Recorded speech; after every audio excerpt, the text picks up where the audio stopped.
Ladies and gentlemen, the story you are about to see is true. The names have been changed to protect the innocent.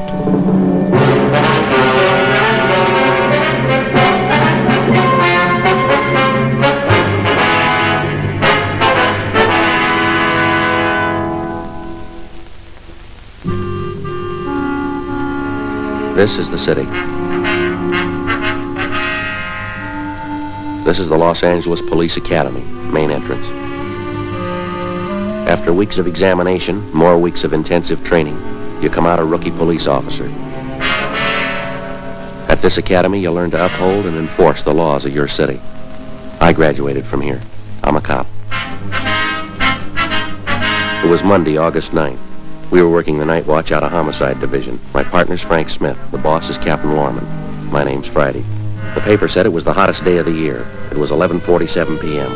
In 45 minutes, we'd be off duty and on our way home.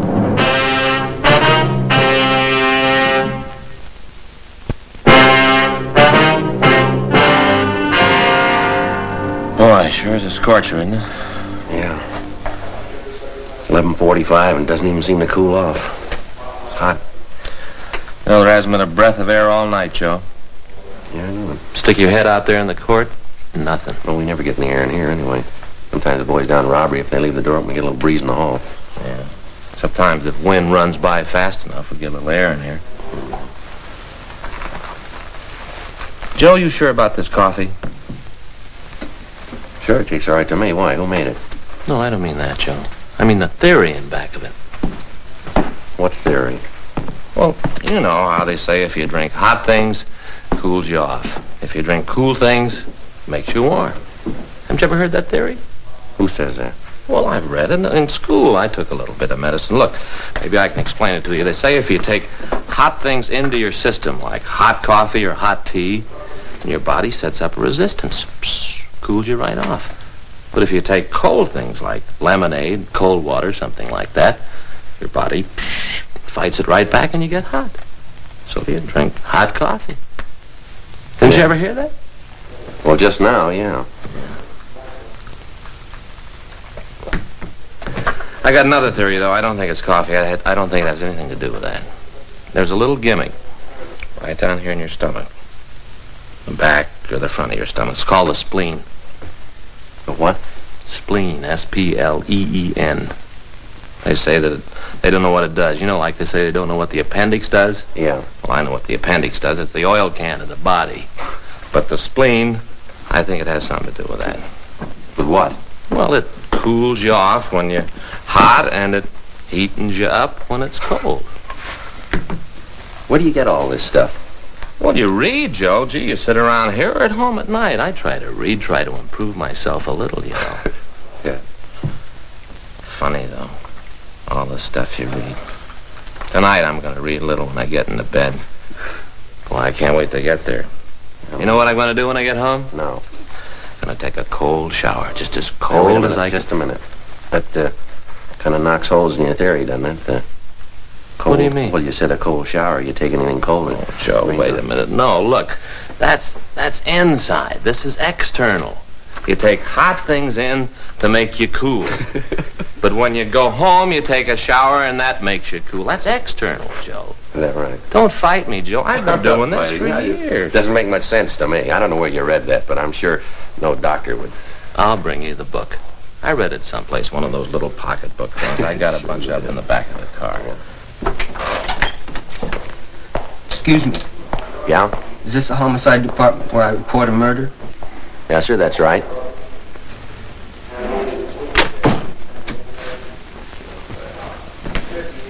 All right, come on in.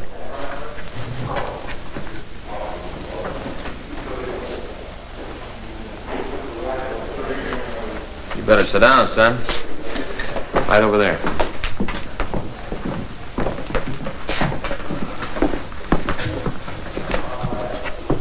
You feel all right? Sure, now that I'm here, I'm all right. Little scratches on your face there. Are you sure you feel all right? No, I'm all right. I never thought I'd get here. Times I almost quit, and then I thought of Kevin, what they did to him. And I had to keep walking. I had to, for Kevin. I had to. All right, son, let's start at the beginning. Tell us all about it. I don't know where to begin. What's your name, young fella? Bruce Hamilton. Bruce, this is Frank Smith. My name's Friday. What day's today? Monday, the 9th. Monday. Then it was Saturday night. Just 2 days. Seems like 10 years. Nightmare. I wish it was a bad dream, but it isn't. He's dead. They really killed him. All right, son, tell us about it. We'd just finished dinner. Sitting around the fire having coffee. Trying to figure out whose turn it was to do the dishes. Then we heard them. Who's them? Horsemen. A lot of them. They rode right into the camp. One of them yelled something and they all stopped. Stood there looking at us. We didn't know who they were.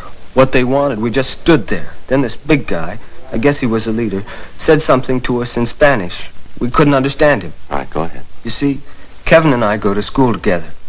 Summer vacation, and we decided to go to Mexico and do a little prospecting. That's the reason we were there. I see.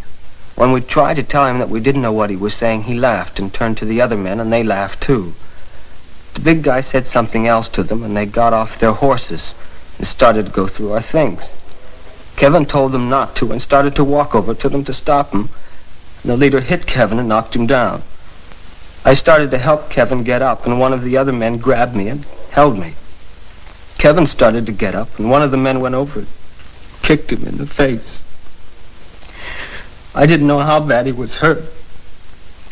Terrible. Nothing I could do. Nothing. All right, try to take it easy, son. It's all over with now. Try to calm down. I'm sorry to be such a baby about this, but Kevin was my best friend. Have to stand around and watch something like that, not be able to do anything about it. Take it easy, Bruce. Come on now, tell us the rest of it.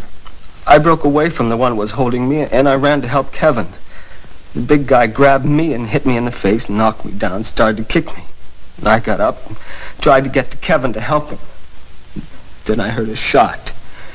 When I looked to where Kevin was, he was all doubled up, holding his stomach. Then the guy shot him again.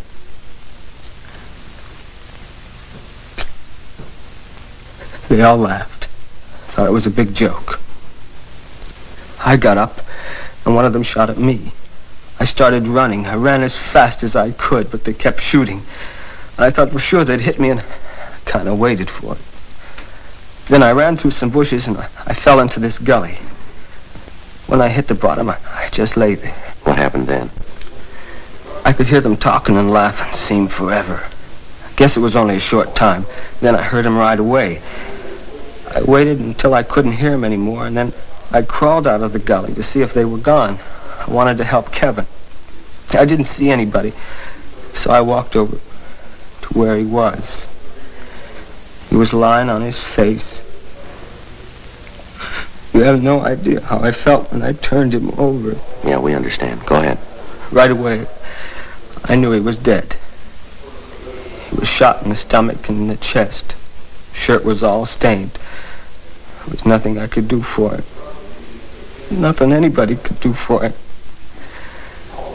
I looked at him for a long time. I guess I cried. Then I thought I'd go to the police. But I was afraid. Afraid of what the police might think when I told them about it. I didn't speak their language, and it was a strange country. I was afraid they wouldn't believe me. Well, what did you do then? I buried Kevin. I looked for something to dig the grave with, but they'd taken everything. Even the shovels. Everything. I found a tree, and I dug a grave with my bare hands right under it. And I went back, and I got Kevin. And I laid him in the grave that I dug for him. I said a prayer for him. It was the best I could do. Best I could do. All right, son, try to take it easy. I'm sorry. Crying like a kid. I guess you think it's silly. But I can't help it. Nobody gets too old to cry, son. Well, after that, I looked around. They'd stolen everything. Our food, supplies, clothing, everything. And I went to the mesquite bushes where I'd hidden our duffel bag. Had our wallet in it. Identification, all our money, everything. But it was gone. They'd stolen it too. Stolen everything. They didn't leave anything behind, huh? Not a thing. What'd you do then? Started to walk. We'd parked our car just off the highway. It was about 5 miles. And I remembered that the keys to the car were in the duffel bag, too. I didn't know how I was going to get it started, but I thought I'd figure some way. When I got to where we'd parked it, the car was gone. I didn't know what to do. What could I do? Yeah. I started to walk to Ensenada to tell the police. Then I began to think that the bandits had taken my wallet, and I didn't have any identification, no way to prove who I was. I couldn't even speak the language. I got scared that they might not believe me. You walked all the way from Ensenada to the American border? That's right. I walked all night Saturday. Then Sunday morning I found an old adobe house, and I crawled through a window and slept. I don't know how long I slept, but it was dark when I woke up. So I started to walk again. When I got to the border, I was afraid to go through the gate, so I went down to the riverbed and found a hole in the fence. I crawled through and went over to the American side. When I got there, I felt better, safe. I figured I'd go to the first policeman I saw and tell him what happened. Well, did you notify the authorities down in San Diego? No, I got to the police station, but I didn't go in. Why not? Well, I still didn't have any identification. I couldn't prove who I was. Nobody to back me up and say who I was. Then I thought of Kevin's mother. If I could get to her, she'd tell me what to do. Well, why didn't you go and see the San Diego authorities? You were close to them down there. You don't understand. Like I said, I didn't have any way to prove who I was. I had no money, my wallet was gone, my clothes were all torn, my face was cut. I thought it'd be better if I could get to Kevin's mother, if I could see her, talk to her. She'd know what to do. So I hitched a ride. I wanted to go to San Francisco. A truck driver brought me this far. While we were driving, I thought more and more about what I'd say to Kevin's mother. How I'd tell her he was dead. And I couldn't do it. But I had to tell somebody. That's why I came to you. Well, Bruce, we're going to have to go back down to Mexico. You'll be able to show us where the body is, won't you? Well, if I have to go, I guess I can. But I can tell you right where it was. I could draw you a map and show you right where he's buried. You want to give us that information now? It was south of Ensenada, about 40 miles, down a new paved highway. You sure it was 40 miles? Yes. While we were driving, Kevin and I were trying to figure out how many kilometers to a mile. I kept watching the speedometer. It was just 40 miles when we turned off the paved highway onto a little dirt road. Can you give us a description of the car, the license number? I don't remember the license number, but the car was a 51 Ford sedan, dark blue. Well, we can check it through DMV. What was Kevin's full name and address? Kevin Allen Bradley. He lived at 6502 Washington Street, San Francisco. He lived with his mother. Apartment on Nob Hill. How about a description of Kevin? Can you give us that? He's about my size, generally. 5'10", 140 pounds. Blue eyes. His hair's light, kind of blonde like mine. 22 years old. We looked a lot alike. Kids at school used to think we were brothers sometimes. Joe, we ought to get off of communication with the Mexican authorities, fill them in, let them know we're coming down. Yeah, you want to contact San Francisco, let them handle that end up there? Get a teletype off to Sacramento, DMV, see if you can get a license number on that car, huh? Yeah, I'll check with Al Gayton in San Diego, too. Fill him in. Good idea. Now, Bruce, you'll know these bandits if you see them again, won't you? I might not know some of them, but the big guy, the one that killed Kevin, I could never forget him. The big guy was tall, heavy, over 6 feet, well over 200 pounds. I'll never forget him, that laugh when he killed Kevin. When he laughed, you could see he had 2 gold teeth, right here in front. Mm-hmm. How about the other man, Bruce? Did you get a good look at him? He was a small man, dark like the leader. He wasn't wearing a hat, real thin face. His clothes were all dirty and his pants were torn around the bottoms. He was wearing those leather sandals, the open kind. His feet were filthy, like he hadn't had a bath in a year. You think you'd be able to identify any of the others?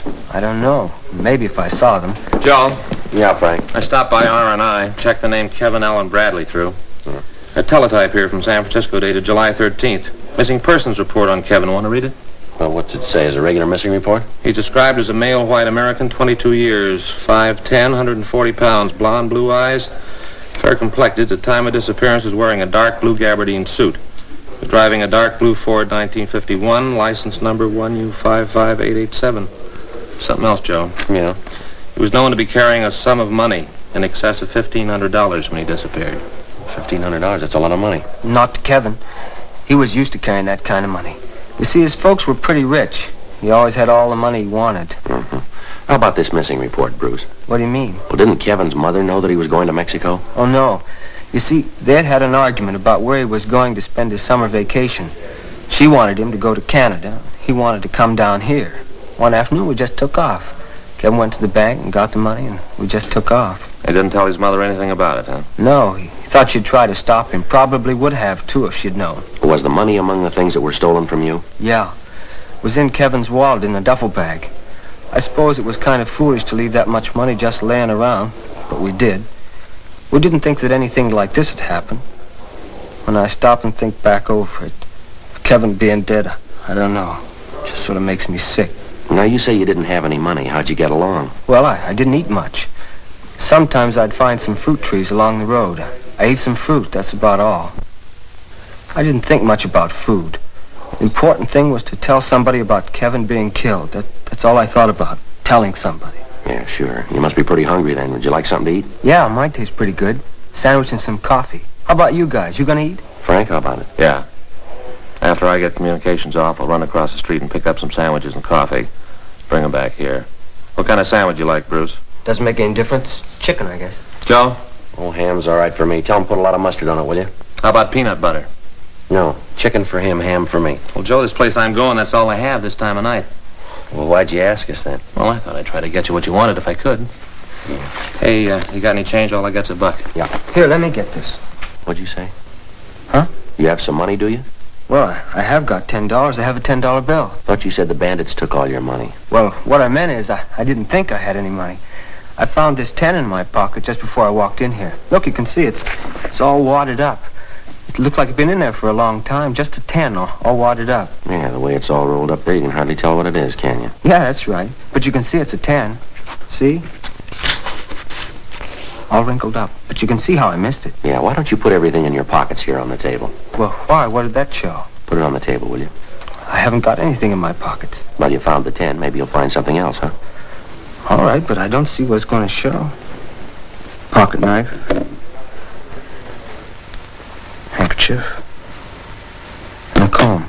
And the 10 that's on the table there, that's all. Maybe there's something in your coat pockets. No, I don't carry anything in my coat pockets. Stretches them. We'll take a look anyway. I told you I don't use them. See? Nothing. What about the inside pockets?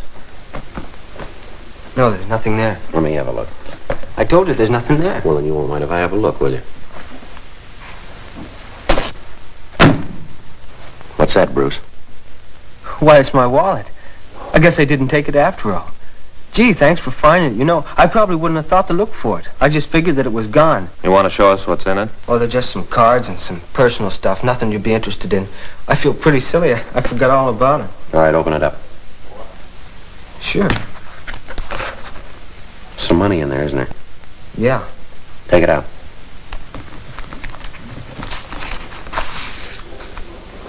All right, fan it out. Quite a bit of money, wouldn't you say, Bruce? Looks to be over $1,000, doesn't it? Yeah, I can explain that.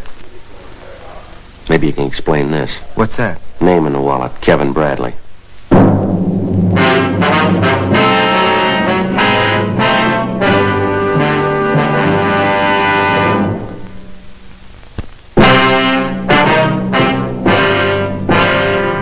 With the finding of Kevin Bradley's wallet and the money, the case had taken a new turn. We questioned Bruce Hamilton about it. He insisted that he thought the wallet and the money had been taken by the bandits when they killed the Bradley boy. While Frank talked to him, I contacted the Mexican authorities and gave them the information.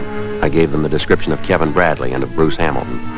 They told me that to the best of their knowledge, there were no bandits operating in the vicinity, but that they would dispatch a search party to go over the area.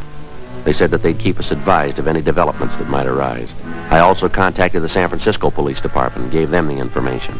They said that they'd take care of that end. 12:30 p.m. I've told you all I know. I don't know how the money got there. I was as surprised as you were. Can't understand it. You're making this pretty tough, Bruce. It's kind of hard to buy the fact that over $1,000 in Kevin's wallet turns up in your pocket and you don't know how it got there. But it's the truth. I don't know how I can convince you that it's the truth. Now, look, there are a couple of other things that aren't clear here. What? Tell me. I'm not lying. I've got nothing to hide. What's not right? Tell me. This business of not telling the authorities. I told you. I was scared that they might not believe me. You can understand that, can't you? Up to a point. I thought that if I could get to Kevin's mother, then she'd know what to do. Then when I got to L.A., I'd had the chance to think about it, and I couldn't go through with it.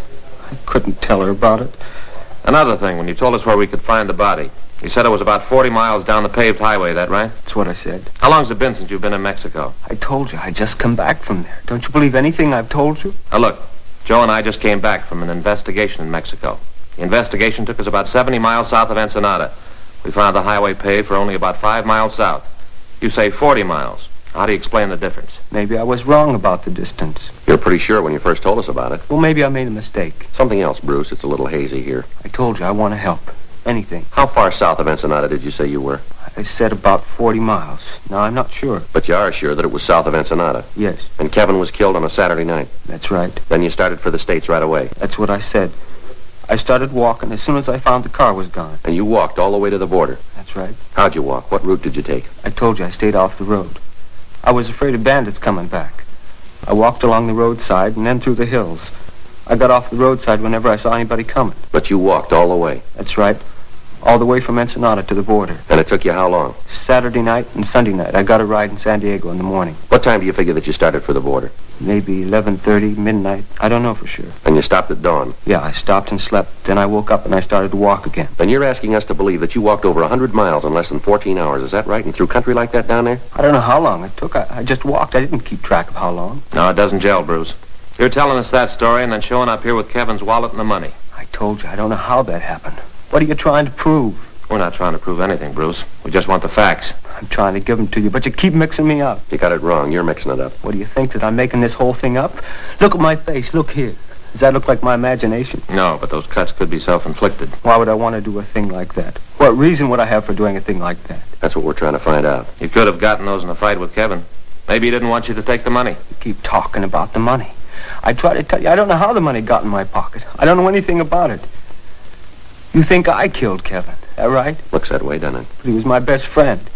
I had no reason to kill him.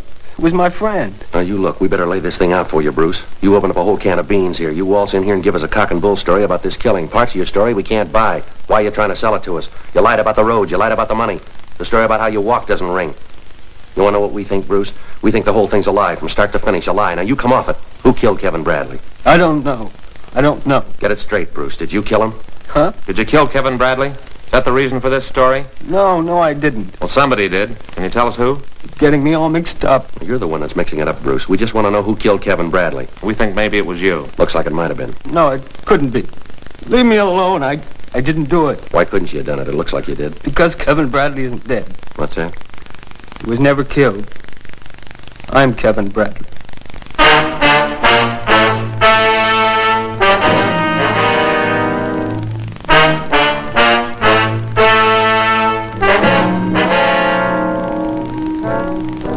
Spell that Bradley, L-E-Y? Yeah, L-E-Y. Wounds self-inflicted. Think he'll be on that 1 o'clock plane? I don't know. It's hard to tell. Yeah. Guy like this, I never can figure out. He comes from a good family, a lot of money. I don't know. Yeah. Why would he tell a big lie like that? Beat himself up.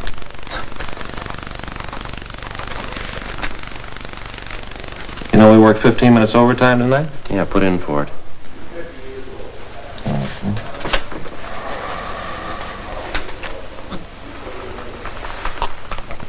Ooh, man, that coffee's cold. Well, don't drink it. Why? Make you hot.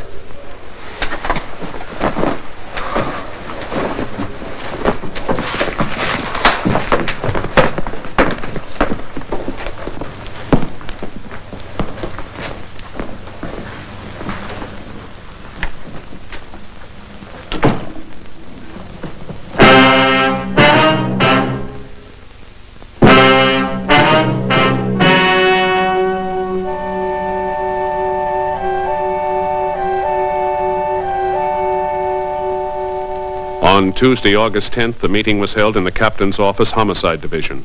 In a moment, the results of that meeting.